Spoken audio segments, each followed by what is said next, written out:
எனக்கோ என் பிள்ளைகளுக்கோ பாதுகாப்பு இல்லை சார் இப்போ வரைக்கும். இதுக்கு முன்னாடி எத்தனை பேர் இது மாதிரி பண்ணாங்கன்னு தெரியல. மாணவர்கள் தவறு செய்தால் திருத்தி நல்வழிப்படுத்த வேண்டிய வாத்தியாரே சத்துணவு ஊழியரிடம் அத்துமீறி கீழ்த்தரமான செயலில் ஈடுபட்ட சம்பவத்தை கேட்கவே கொதிப்படைய செய்கிறது. நான் தப்பு பண்ணிட்டேன் ஆமான்னு சொல்லிட்டேன் வாங்க. இவங்க கீரல் நான் பட்டுதான் நீ செருப்புகள் தெரியும். அப்புறம் சார் நீங்க சாகுறதுக்கு எங்களை பொறுப்பு சொல்றீங்க? நாங்க தொடவே இல்லையா சார்? இல்ல சார், இப்ப எதுக்கு சார் நீங்க வந்தீங்க? 3:30 மணிக்கு நீங்க எதுக்கு சார் வர்றீங்க சார்? ஒண்ணும் இல்ல, நீங்க பொம்பளை பிள்ளை வீட்டுக்கு 3:30க்கு எதுக்கு சார் வர்றீங்க?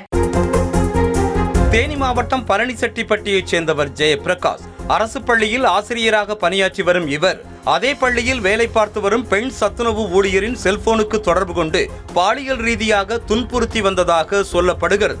கடந்த 3 வருடங்களாக தொடர்ந்து போன் செய்து அவர் டார்ச்சர் செய்து வந்ததாக கூறப்படுகிறது.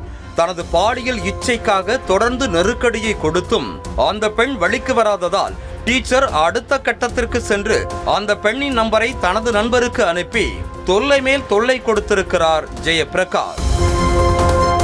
ஜெயபிரகாஷின் நண்பர் குபேந்திரன் ராஜதானி அரசு பள்ளியில் ஆசிரியராக பணியாற்றி வருகிறார். மாணவர்களுக்கு ஒழுக்கம் கற்றுக் கொடுக்க வேண்டிய ஆசிரியர்களே தறிகட்டு கூட்டு களவாணிகளைப் போல சேர்ந்து கொண்டு பெண் சத்துணவு ஊழியருக்கு போன் செய்து இம்சை செய்ததாகவும் சொல்லப்படுகிறது. பொறுத்திருந்து பார்த்த அந்த பெண் கொடுமை தாங்க முடியாமல் ஒரு கட்டத்தில் காவல் நிலையத்தின் படியேறி கடந்த 24ஆம் தேதி புகார் அளித்திருக்கிறார். இதனையடுத்து அவர்கள் மீது பெண் துன்புறுத்தல் தடை சட்டத்தின் கீழ் வழக்கு பதிவு செய்யப்பட்டது.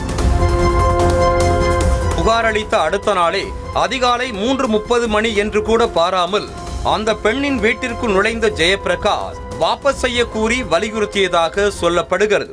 மனுஷன் தப்பு பண்ணிட்டேன் எந்த இது நான் அவங்கள உடல்ல ஒரு கீரோ என்னென்ன சொல்றீங்களா, டிஎன் சோதனை கொடுங்க, வாய் சோதனை. நாங்க அதெல்லாம் சொல்ல வரலையா சார்? இப்ப எதுக்கு சார் நீங்க உள்ள வர்றீங்க? வீட்டுக்குள்ள வர்றது காரணம் வர்றதுக்கு நான் தப்பு சமையல் கட்டுக்கு எதுக்கு சார் வந்தீங்க? தப்பு பண்ணிட்டேன்.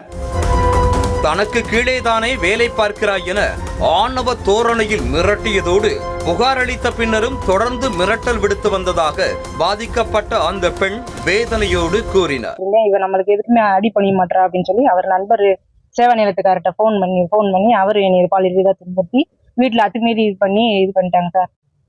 அதை தட்டி கேட்டதுக்கு நீ என்ன வேணாலும் பண்ணிக்க, என்ன வேணாலும் செஞ்சுக்கன்னு சொல்லி சத்துணவு நீ சாப்பாடு போட விடாம நீ வேலையை தொந்தரவு செஞ்சதும் இல்லாமல் நீ எப்படி வேலை பார்ப்ப, எனக்கு கீழே தான் நீ வேலை பார்க்குற, எல்லாத்தையும் நான் பார்த்துக்கிறேன்னு சொல்லி சொன்னார். நான் போய் பழனிசெட்டிப்பட்டி போலீஸ் ஸ்டேஷனே கம்ப்ளைண்ட் பண்ணேன்.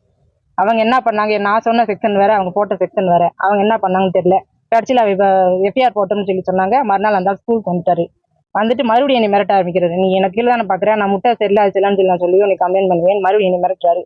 எனக்கோ என் பிள்ளைகளுக்கோ பாதுகாப்பு இல்லை சார் இப்போ வரைக்கும். இதுக்கு முன்னாடி எத்தனை பேர் இது மாதிரி பண்ணாங்கன்னு தெரியல.